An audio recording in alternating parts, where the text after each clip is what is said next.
سب کچھ ہو بیوی نہ ہو تو تنہائی کا احساس مار دیتا ہے۔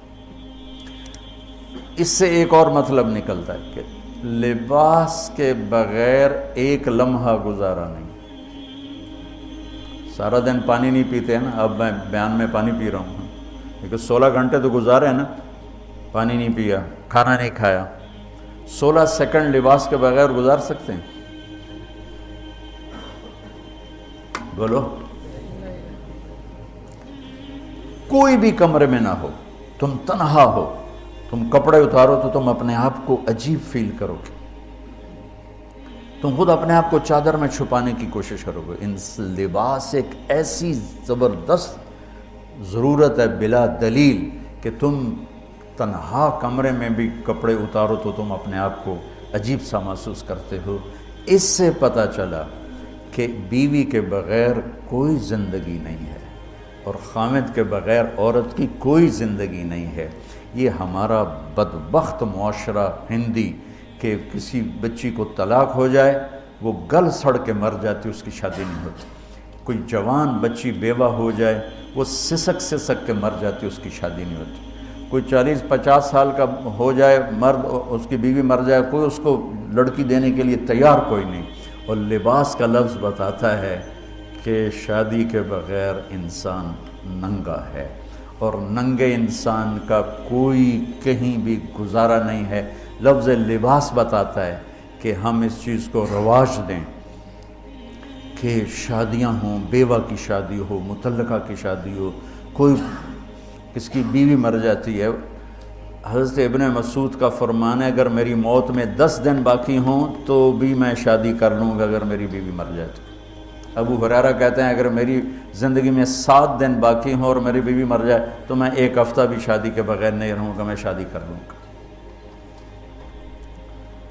تو ہم ایک ہندی معاشرے سے متاثر ہیں جہاں بیوہ کی کوئی سنوائی نہیں، مطلقہ کی کوئی سنوائی نہیں، اور کوئی جوان بھی 2-4 بچے ہیں اور بیوی مر جائے تو اس کی کوئی شادی نہیں ہے، وہ سسک کے وہ بلک کے زندگی گزارتے ہیں۔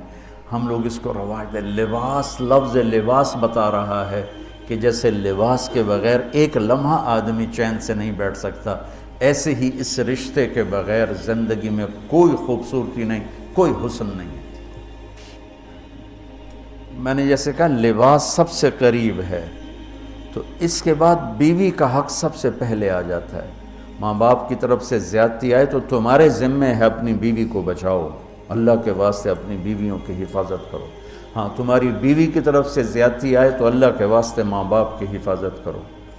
تو اس کا مطلب یہ نہیں کہ تم ڈنڈا اٹھا لو، اپنے اخلاق ایسے بناؤ، سپرنگ بن جاؤ، سپرنگ جو پریشر سے کو قبول کر کے دب کے نیچے چلا جاتا ہے۔ نیچے جانے میں جڑ جانے کا نظام چھپا ہوا ہے کہ جھک جاؤ، ماں باپ ناراض ہو ان کے پاؤں پکڑ لو، بیوی ناراض ہو اس کے پاؤں پکڑ لو۔ ذلت میں عزت چھپی ہوئی ہے، ساری زندگی کا تجربہ بتا رہا ہوں۔ ذلت، اللہ کی رضا کے لیے ذلت اٹھانے میں عزت چھپی ہوئی ہے۔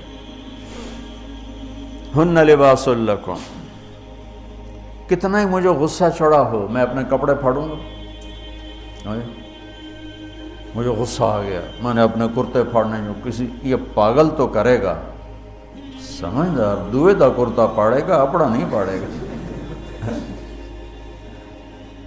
اب مجھے بیوی پہ غصہ چڑھ گیا تو میرا لباس ہے، اس کو تار تار کر دوں، گالیاں دوں، تھپڑ ماروں، تو ایسے جیسے میں اپنے کرتے کو پھاڑ رہا اور اپنے کرتے کو تار تار کر رہا۔ بیوی کو غصہ چڑھے تو وہ اپنے کپڑے پھاڑتی ہے۔ کپڑوں کے لیے کتنے حفاظتی نظام ہیں، الماریاں بنی ہوئی ہیں اور ہینگر بنے ہوئے ہیں، کریز خراب نہ ہو۔ میں جب پڑھتا تھا نا لاہور تو اسکول میں یا کالج کا میں سب سے خوش لباس لڑکا کہلاتا تھا، کہ میں اپنی اسکول سے آ کر نا، اب ہاسٹل میں کوئی استریاں تو ہیں نہیں، نہ ہی کوئی نوکر، تو اپنی پتلون کو ایسے ہاتھوں سے استری کرنا اور کر کے پھر تہ لگانا، پھر سرانے کے نیچے رکھنا، پھر اس کے اوپر سونا تاکہ